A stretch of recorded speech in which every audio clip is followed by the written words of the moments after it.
የኢትዮጵያ 7 ድንቅ የተፈጥሮ ቦታዎች። ሰላም የዓለም ድንቅ የዩቲዩብ ቻናል ቤተሰቦች፣ እንኳን ወደ ዓለም ድንቆች በሰላም መጣችሁ። ታሪክን ያነገሰች፣ ባህልን ያጎናጸፈች የሰው ዘር መገኛ ኢትዮጵያ።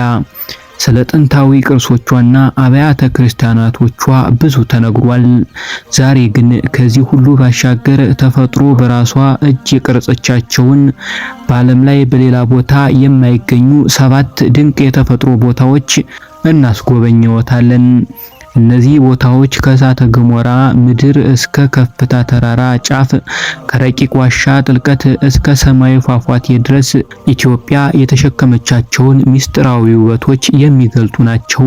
ቀበቶን አጥብቀው የያዙ እና አስደናቂ ጉዟችን እንጀምራለን። አንደኛ፣ የሰሜን ተራራዎች ብሔራዊ ፓርክ፣ ሰሜን ማውንቴንስ ናሽናል ፓርክ። በዓለም ቅርስነት የተመዘገበው የሰሜን ተራሮች ብሔራዊ ፓርክ በሰሜናዊ ጎንደር የሚገኝ ሲሆን የኢትዮጵያን ተራሮች ውበት በግልጽ ያሳያል። እዚህ የደረሰ ሰው የአፍሪካ ጣሪያ ላይ የመቆም ስሜት ይሰማዋል። ድንቅነቱ በሚሊዮን ዓመታት የተፈጠሩት ጥርሳማ ተራራ ጫፎች፣ ወደ 1500 ሜትር የሚወርዱ ጥልቅ ገደሎች እና ሰፊ የአምባ መልክዓ ምድር ልዩ ናቸው። የእንስሳት ዓለም ዋልያ ፍየል፣ ዋልያ አይቤክስ፣ የኢትዮጵያ ቀበሮ፣ ኢትዮጵያን ወልፍ እና በሺዎች የሚቆጠሩ ጭላዳ ዝንጀሮዎች፣ ጌላዳ ባቡን በብዛት ማግኘት የሚቻለው እዚህ ብቻ ነው። እነዚህ ብርቅዬ እንስሳት የሰሜንን የዓለም ቅርስነት ያጠናክሩታል።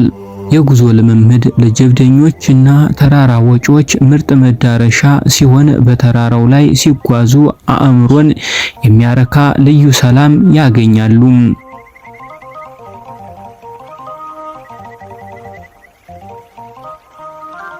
ሁለተኛ፣ ዳሉል። አሁን ደግሞ ወደ አፋር ክልል ወደ ዳንኪል በረሃ እንወርዳለን። ይህ ምድር የፕላኔታችን እጅግ ሞቃታማ ስፍራ በመባል ይታወቃል። ድንቅነቱ ዳሉል ከመሬት በታች የእሳተ ገሞራ እንቅስቃሴ በሚፈነዳበት ጊዜ በላዩ ላይ የሚፈጠሩት ባለብዙ ቀለማት የጨው፣ የሰልፈርና የማዕድን ክምችቶች የማይታመንና ባዕድ የሚመስል መልክዓ ምድርን ፈጥሯል። ቢጫ፣ አረንጓዴ፣ ቀይና ነጭ ቀለም ያላቸው ምንጮች የሙቀት ውሃ ብናኝ ሲያወጡ ማየት ልዩ ተሞክሮ ነው። ሳይንሳዊ ጠቀሜታው ቦታው ከባህር ወለል በታች የሚገኝ ሲሆን ሳይንቲስቶች ከምድር ውጭ ያሉ ፕላኔቶችን ለመመርመር የህይወት ምንጭ ፍለጋ እዚህ ይመረምራሉ። የአፋር የጨው ነጋዴዎች በግመሎች የጨው ንጣፎችን ቆርጠው ሲጭኑ ማየት የዘመናት ባህልን ያሳያል።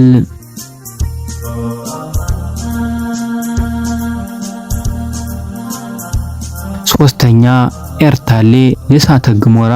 የዳንኪል ጉዟችንን በመቀጠል ኤርታሌ ወደሚባለው ቦታ እናመራለን።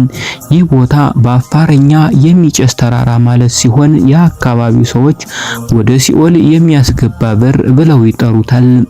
ድንቅነቱ ኤርታሌ በዓለም ላይ ካሉ በጣት በሚቆጠሩ ቋሚ የላቫ ሐይቆች ላቫ ላክስ አንዱ ነው።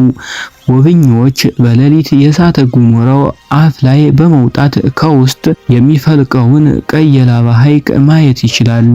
የማይታመን እይታ! ከቅርብ ርቀት ላይ የሚገኘውን የሚፍለቀለቀውን የላቫ ሐይቅ ማየት የምድር ውስጣዊ ኃይልን በግልጽ የሚያሳይ ልዩና አደገኛ ውበት ነው። ይህንን ለመጎብኘት በአካባቢው የአፋር መሪዎች ታጅቦ በአንድ ምሽት የእግር ጉዞ መድረስ ያስፈልጋል።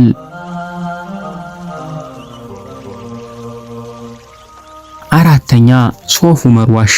ሶፍ ዑመር ከበረሃው ሙቀት ወደ ምድር አንጀት እንውረድ። በባሌ ዞን ውስጥ የሚገኘው ሶፍ ዑመር ዋሻ የአፍሪካ እጅግ ሰፊና ረዥም የዋሻ ስርዓት ነው። ድንቅነቱ ለ15 ኪሎ ሜትር ያህል ተዘርግቶ የሚገኘው ይህ ዋሻ በወይብ ወንዝ በሚሊዮን ዓመታት በድንጋዩ ላይ በመፍሰስ የተቀረጸ ነው።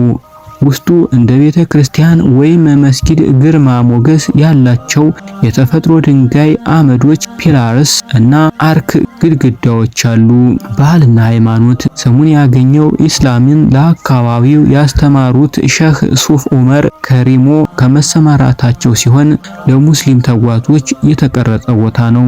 በብርሃን የዕውር ጉዞ በባትሪ ይህንን ሚስጥራዊና ቀዝቃዛ ምድር ማሰስ ከተፈጥሮ ስነ ህንጻ ጋር መገናኘት ነው።